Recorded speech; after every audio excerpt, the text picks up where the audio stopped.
It's always fun. If you have a hidden talent, take it out. Use it. Amen? Amen. For those of you who are visiting with us, or if you've been gone through the summer a lot, what I've been doing is through the summer, I've been taking and just going through some of the Psalms. Just taking a Psalm and going through it. Some of my favorite Psalms. And they're favorite for different reasons. Really joyful, really sorrowful, sometimes confusing and kind of wondering, like Psalm 73, God, how come? And so this morning, obviously it's no surprise, it's on the bulletin cover, Psalm 139.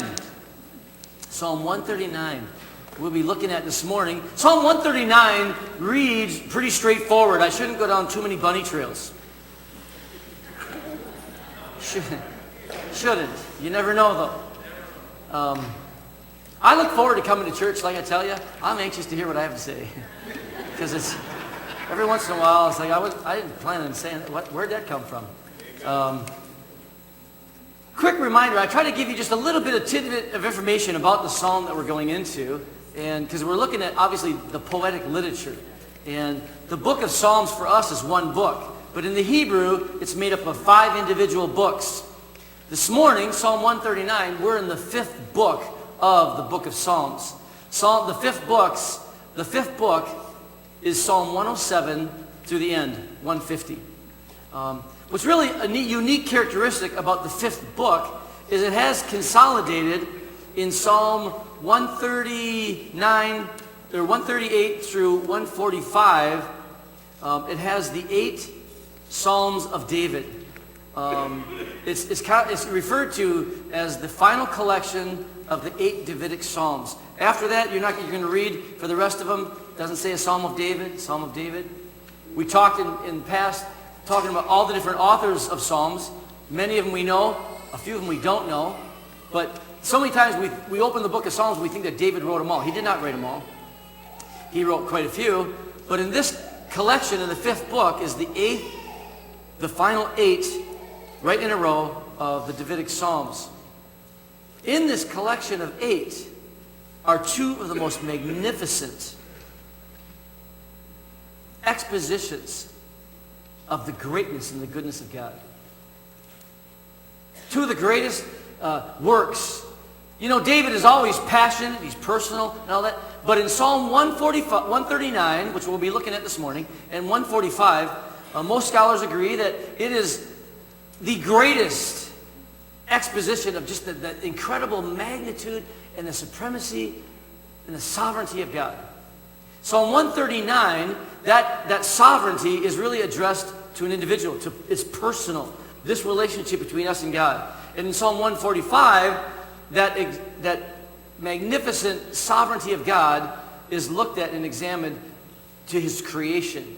How magnificent God is to all of his creation. Psalm 139 is a prayer for God to do personal examination. Nowhere outside of the book of Job is there such an intense, passionate, intimate, laying yourself bare before God than in Psalm 139. Job is the only book that would come close to that kind of language where Job just lays himself before God and says, God, you know everything. You know everything about me. It's constructed in 4 poetic paragraphs, each consisting of 6 lines, 6 verses. Okay? 4 major paragraphs, and they build in intensity. Okay? So, it's also, like I said, a psalm of just this idea of just this awesome sovereignty of God. And I like to keep things really simple sometimes. And a while ago, I came across this little cartoon. Go ahead and take a look at that. Being a grandpa, now I can relate to this because I do that with the grandkids. And they think Pepe is cool. And Pepe's got all the answers. And it's amazing what Ashton will eat if it's coming off of Pepe's plate. Okay? If it's coming off my plate, I'm Pepe, French for grandpa. Okay? If it comes off my plate, she'll eat it. The other day I was out barbecuing and I'm cutting up steak and I'm giving it to Ashton. Ashton just turned 3 the day after my birthday. My birthday was last Tuesday, hers was Wednesday. Her birth date is 9/10/11. Kind of unique to remember, huh? Well, her mom comes out and says, Pepe, what is she eating? I said, steak. She goes, well, she doesn't eat steak. She does now. She does now. Anyway, I just love this. It just helps us to kind of relax a bit, just to wonder. We try to think about how did God create the heavens and the earth and the galaxies and all that's out there. It's overwhelming. And that's basically what King David is going to be talking about in Psalm 139. So let's get started. Verse 1. And like I said, it reads pretty straightforward.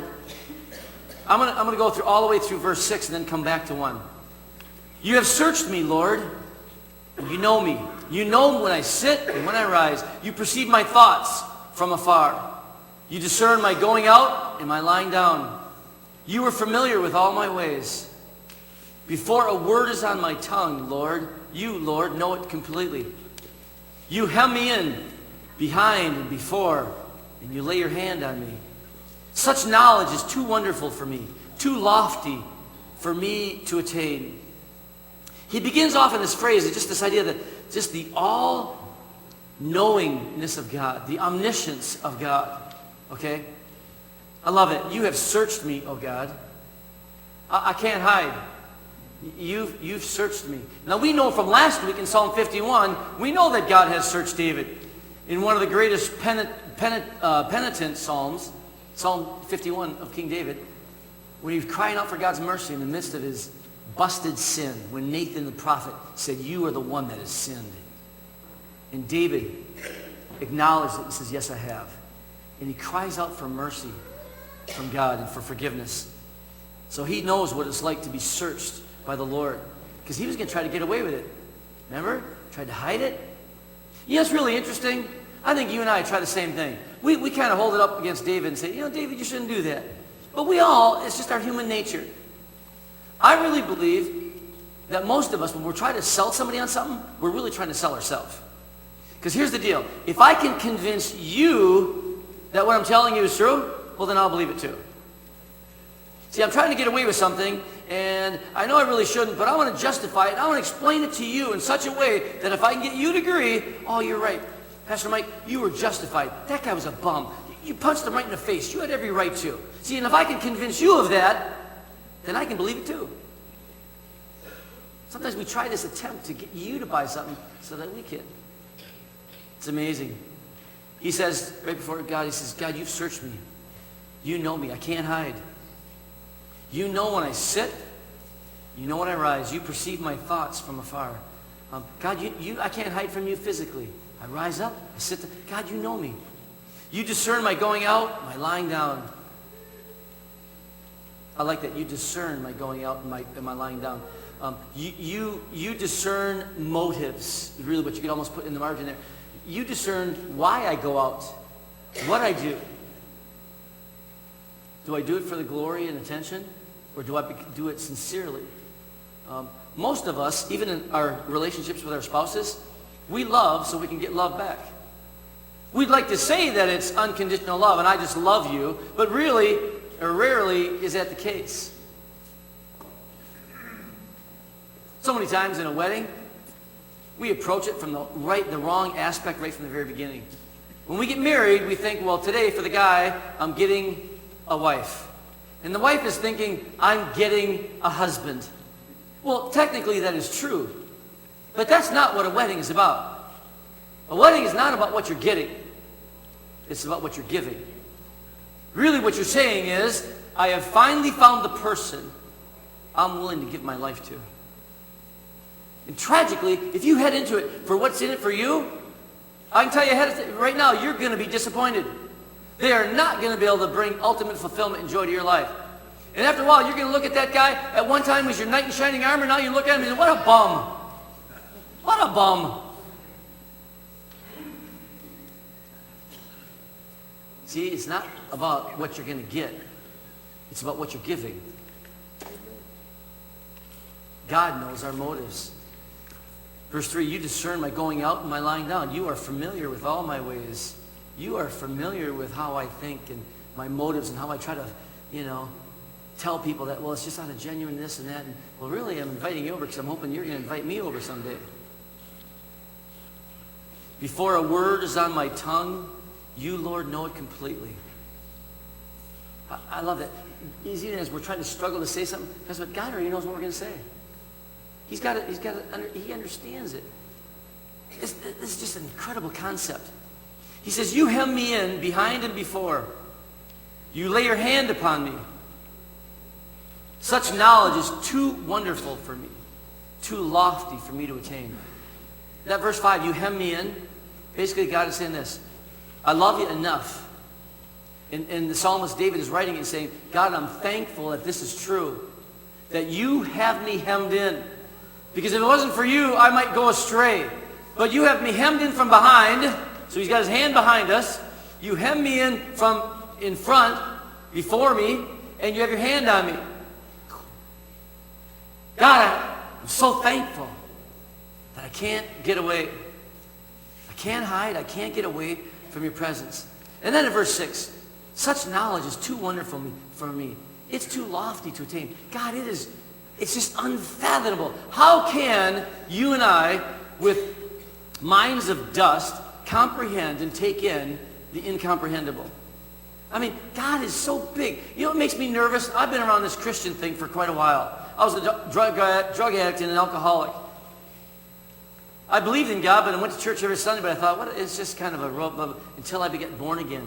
Until I asked Jesus and believed that Jesus was real. Asked him to come into my life. He changed everything. Changed everything. I run into people now that really make me a little nervous. You ask them a question, they always have an answer. They always know what God's up to. I don't know about you, but that makes me a little nervous. King David says, when I was thinking about you, such knowledge is too wonderful for me, too lofty for me to attain. God, my life is surrounded by mystery. I know it's kind of frustrating, but some of you have discovered when you come to me with different situations, it happens every once in a while. Things are going on in the world, and you say, Pastor Mike, what do you think God's doing? Pastor Mike, what do you think about this? Or what do you think about this? And I, with great joy, but not so much to you, the asker, I go, I don't know. I don't know. What makes me nervous is these people who always know. It's almost like as if they God does not report into me in the morning to tell me what he's up to. Okay? I am the servant, he is the served, not the other way around. And I have to admit, I am not ashamed of being a Pentecostal. But I can't tell you the number of times I've been embarrassed what's happened in the name of Pentecostalism. It's our branch, people, that some of these flakes, fruits, and nuts really come from. I mean, we're a doggone bowl of cereal. Oh, God is doing this, and God is... Friends, you know something? I am amazed. And the older I get, I think I'm amazed at how much we want to moralize and make a judgment on everything. And we somehow think that's godly. It's not. I mean, we want to make this a sin and that's a sin, and it's more, if somebody wants to wear skinny pants, I'm not going to wear skinny pants. For a couple of reasons. One being I wouldn't fit in them. I mean, if somebody wants to wear their hair purple and wear it spiked up and have stuff coming out of everywhere, there are some Christians in some churches that want to go, that's a sin. They're just being just like the world. And why does everything got to be so moralized? Everything got to be a sin? I mean, the pants with the crotch down here. I don't understand it. They got the crotch down here. And whenever they walk, they got to hold their pants up. I'm thinking, hey, buddy, they invented something for that. It's called a belt. I have been so tempted. I have wanted to, but Christian love just wouldn't let me do it. But I wanted to reach up and just kind of... I have wanted to. When they're in front of you, I want you to say, sir, we do not want to look at your underwear. And you can go like that. Or grab him and put him up around his neck and tighten the belt. I mean, one or the other. It's like, my goodness. Reality is, again, we as Christians, we want to moralize. And that's just, realistically, I mean, you have the right to do that. And I talk to young people all the time. I have the right to dress like this and look like this and whatever. And they're telling me usually, they can't get a job. And I'm going, well, I would fight for, and the people in our armed forces fight for your right for that kind of freedom. And I would defend your right for that. But I also support the employer that would never hire you.